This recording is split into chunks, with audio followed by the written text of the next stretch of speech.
Blizzard has announced Hearthstone's newest expansion, the Boomsday project. Like some people were predicting, this expansion takes place in the Netherstorm, but more specifically, Dr. Boom's laboratory. The expansion's flavor has an emphasis on science and chaos. And personally, I think the theme song should be Nelly's Here Comes the Boom. The expansion's gonna have 135 cards and it will be released on August 7th. I'm going to be going down the new mechanics, the announced cards, my opinions, the new Puzzle Lab mode, and other expansion information. But you can also check out all the information in the description below from the Blizzard site and this Bill Nye looking. I warn you though, in the announcement video, there's no Ben Brode, and it makes me really sad.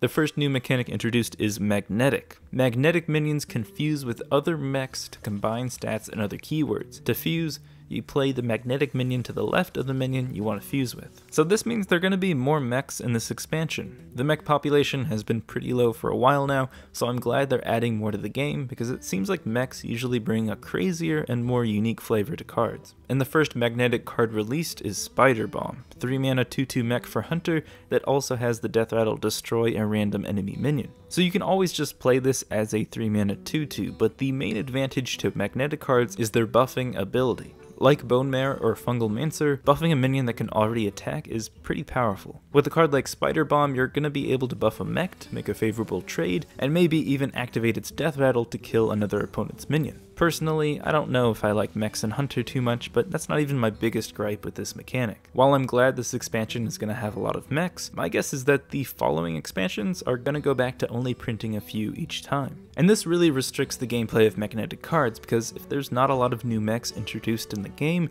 then the gameplay with magnetic cards isn't going to change much over time. This is just my guess based off the history of mechs, but I don't think there's going to be much support for this mechanic after this expansion. If they made a mechanic called Fuse, which did the same thing but required different tribes of minions to activate, then I could see it being a dynamic mechanic that continues to change over time. Perhaps the reason they chose to only use mechs is because the effect is so powerful. We'll see. Maybe magnetic cards end up being so good that they have to get rid of mechs altogether. Up next is Omega cards, and these cards unleash a powerful effect when you play them at full mana. Omega Defender is a 4 mana 2/6 neutral with taunt and the battle cry. If you have 10 mana crystals, gain plus 10 attack, making it a 12/6. Now a 2/4 with taunt is nothing to write home about, and a 12/6, while really impressive, is a little bit gimmicky. But I think this card does a good job at showing the intended power bump from satisfying the Omega requirement. By just playing this with 10 mana crystals, you bump your minion's value up by 10 stats.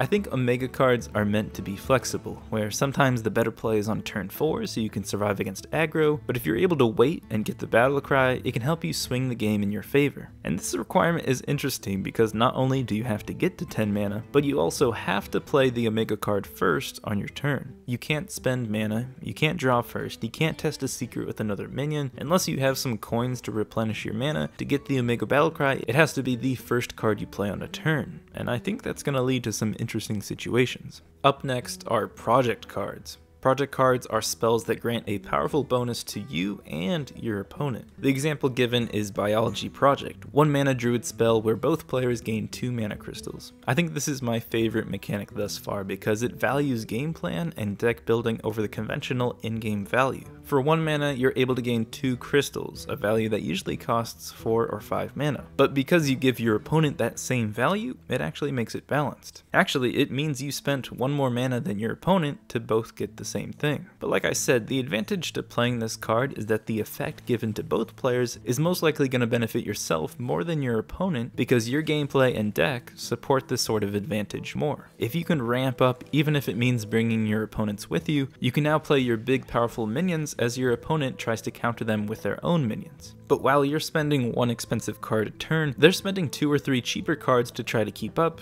and they'll end up running out of cards, giving you the win. That's my guess of where I think they were going with this card. From the announcement video, they also hinted at a research project, a weapon project, and a chicken. My guess is that most classes will have a project card, and some of them will have a heavy influence on their respective classes. Research project could be a spell-related one for mage or priest. Weapon project probably involves giving both players weapons for rogue or warrior. And chicken?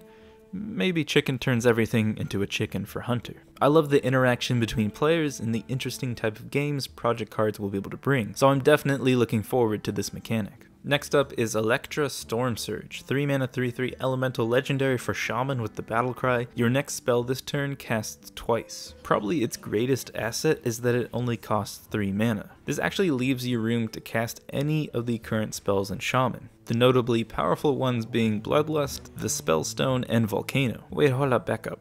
Bloodlust with this card is just plain ridiculous. On turn 8, if you have a board of 6 1/1s, playing Electro Storm Surge and Bloodlust means for a total of 42 damage. Electro Storm Surge is fine with the power level of nearly every Shaman spell, except Bloodlust. It is only a legendary one-off in the deck, which means it's going to be hard to draw this combo consistently, but I sure hope that Blizzard tested this card and knows that it won't create a really annoying combo-based aggro deck. Usually they don't show any good cards for a new expansion's first reveal, but Electro Storm Surge might be an exception. At least this card doesn't buff Shudderwalk.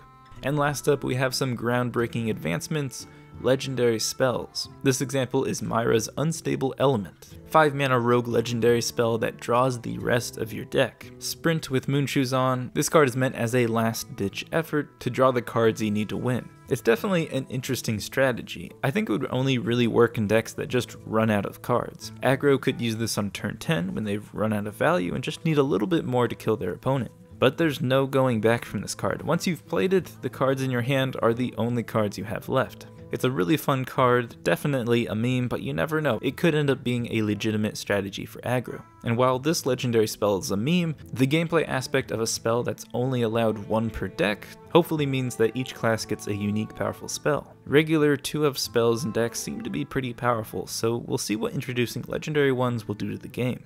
And last up, we have a little hint at the next hero card, Dr. Blank Mad Genius. By the card art, it looks like Dr. Boom in a mech, so Dr. Boom Mad Genius is a good guess of its name, but we can also see that it is a hero card for Warrior. Personally, I found Warrior's hero card to be underwhelming. So underwhelming in fact that I haven't even crafted it. The hero power isn't really that interesting and just doesn't synergize with the powerful deck, so I'm excited to see what spicy new gameplay this hero card could bring to Warrior. I'll keep you updated as we learn more about this card. Moving on from cards, there is a new puzzle mode. Going away from dungeon runs and monster hunts, in this single player mode, players can solve over 100 puzzles. These puzzles include Lethal, which is to simply destroy the enemy minion, Mirrored, which is to create a perfect mirrored battlefield, Board Clear, which is to clear the battlefield of minions, Survival, which is to survive the enemy hero power, and more yet to be released puzzle types. Eventually, you'll be able to face Dr. Boom 1v1, and you could win the Puzzle Labs card back. While Dungeon Run and Monster Hunt single player modes have been a fan favorite, I think it's a good idea to try new things, and this puzzle mode is definitely that. I don't know if it's going to be as gripping as going from boss to boss, improving your deck until you face the final boss, but I still think it can be an interesting single player experience.